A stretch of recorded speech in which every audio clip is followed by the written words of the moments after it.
बिहार के चर्चित राजनेता लालू जी के साले पूर्व मुख्यमंत्री राबड़ी देवी के भाई गोपालगंज से एक बार विधायक, एक बार काली पांडे जैसे बाहुबली को हराकर सांसद भी बने। 2 बार विधान परिषद की शोभा बढ़ा चुके साधु यादव, जिन्होंने इस बार के विधानसभा चुनाव गोपालगंज से लड़कर 51,000 मतों के साथ दूसरे स्थान पर रहे। साधु यादव को आज भी गोपालगंज में सभी वर्ग एवं जातियों का भरपूर साथ समर्थन मिलता रहा, किंतु यादव मुस्लिम मतदाताओं की लालू की पार्टी राजद के साथ जाने के कारण चुनाव हार जाते हैं। लालू प्रसाद यादव का विवाह राबड़ी देवी से होने के बाद से सत्ता के आखिरी चरण 2009 तक ये साथ रहे। तब तक सत्ता लालू परिवार के पास रही, किंतु इनके जाने के बाद लालू परिवार सत्ता से दूर होता गया। एक दौर ऐसा भी आया जब विधानसभा और लोकसभा में राजद की सीटें काफी कम हो गईं। साधु यादव लालू के संकट मोचक हमेशा से रहे हैं। अल्पमत की राबड़ी सरकार जब लड़खड़ाई तो साधु यादव का भरपूर सहारा मिला। एक बार लोकसभा में प्रभुनाथ सिंह ने लालू पर जब असंसदीय भाषा का प्रयोग किया तो इन्होंने प्रभुनाथ सिंह, जो अभी हजारीबाग जेल में हत्या के आरोप में सजा काट रहे हैं, को सबक सिखाया। शाहबुद्दीन से झगड़ा मोल लिया। बिहार के कई बाहुबलियों को सबक सिखाने वाले साधु यादव के साथ ऐसा क्या हुआ कि राजद ने उन्हें हाशिए पर ढकेल दिया? आइए जानते हैं साधु यादव से। आपने गोपालगंज को अपना चुनाव क्षेत्र क्यों चुना, जबकि लालू जी का वो क्षेत्र है, वहाँ उनका जन्मभूमि रहा है, जबकि उनके पुत्र पुत्रियों ने सारण, पाटलिपुत्र, वैशाली को अपना चुनाव क्षेत्र बनाया? आपने ब्राह्मण बहुल गोपालगंज को क्या सोचकर चुना था? नहीं, मेरा जन्मभूमि है और कर्म भूमि भी है। पढ़ाई लिखाई सब हमारा गोपालगंज घर से ही शुरू हुआ है। बोले और कहने के लिए ब्राह्मण बहुल क्षेत्र है, लेकिन ब्राह्मण बहुल क्षेत्र नहीं है। अपना अपना हिसाब से लोग मानता है, लेकिन हमने जो गोपालगंज से चुनाव लड़ा और वहीं से असेंबली में गया, वहीं से लोकसभा में भी गया। उसके पहले 2 बार हम MLC रहे और मेरा करियर वहाँ से शुरू हुआ। छात्र जीवन से भी मैं वहीं से राजनीति शुरू किया था। तो ऐसा नहीं है कि ब्राह्मण बहुल क्षेत्र है और हमने चुना और लालू जी क्यों नहीं चुने। लालू जी ने छपरा को चुन लिया था पहले ही 77 में, और छात्र जीवन से उनका राजनीति शुरू हुआ पटना से। 70 के दशक से राजनीति कर रहे हैं और 77 में छपरा से लोकसभा निर्वाचित हुए। तब से सोनपुर, छपरा और फिर बाद में दानापुर, राघोपुर, पटना जिला भी और वैशाली जिला को भी उन्होंने चुना और वहाँ से चुनाव लगातार जीतते रहे, छपरा और वैशाली से। एक अहम सवाल है, आपने राबड़ी लालू सरकार में संकट मोचन की भूमिका निभाई थी। अब जब सत्ता तेजस्वी से चंद कदम दूर थी तो आपने चुप्पी साधे रखी। क्या आप भांजे को मुख्यमंत्री नहीं बनाना चाहते हैं, जबकि मांझी से आपके मधुर रिश्ते रहे हैं, जग जाहिर है? नहीं, ऐसा मुख्यमंत्री थे तो वो आपसे मिलने भी आपके आवास पर आए। हाँ, नहीं, बिल्कुल बात सही है कि हमारे मांझी जी से अच्छा संबंध है, इसमें कोई दो राय नहीं है। पहले भी था, आज भी है।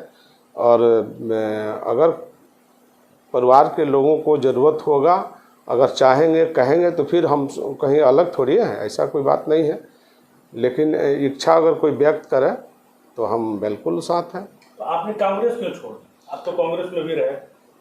कांग्रेस में रहे हम।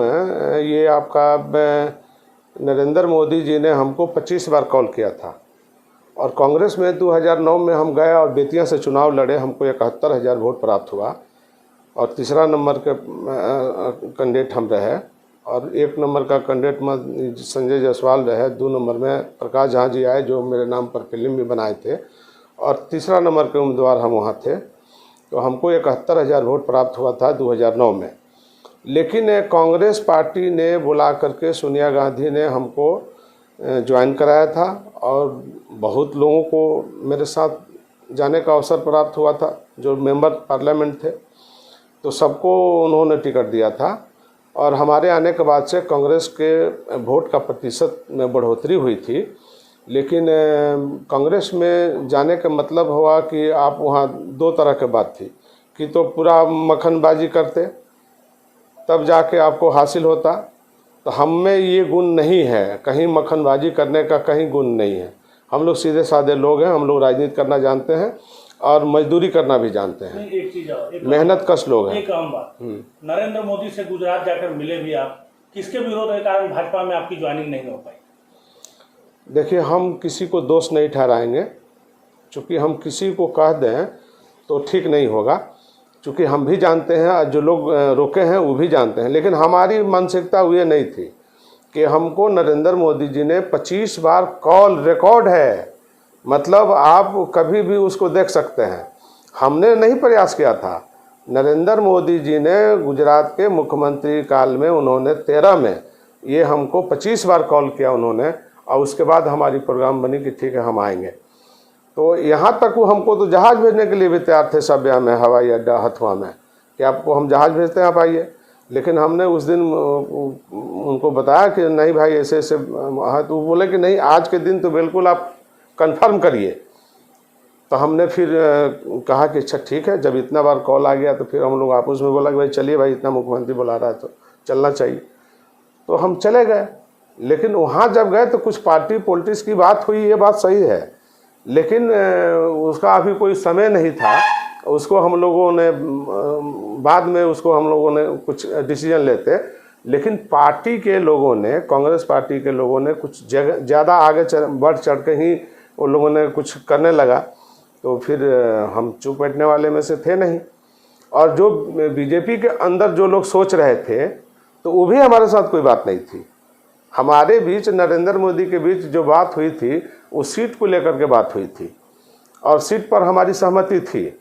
लेकिन उसको हम लोगों ने आगे की तरफ टाला था कि आगे भी इसको, लेकिन बीच में पार्टी और दल के लोगों ने जो काम किया कांग्रेस के, वे लोग गलत कर गए। अच्छा, एक चीज, यादव जाति जो राजद का मूल वोटर है, उनके व्यवहार के कारण आज अन्य पिछड़े जैसे वैश्य या स्वर्ण राजद से उन लोगों ने, इन समाजों ने दूरी बना रखी है।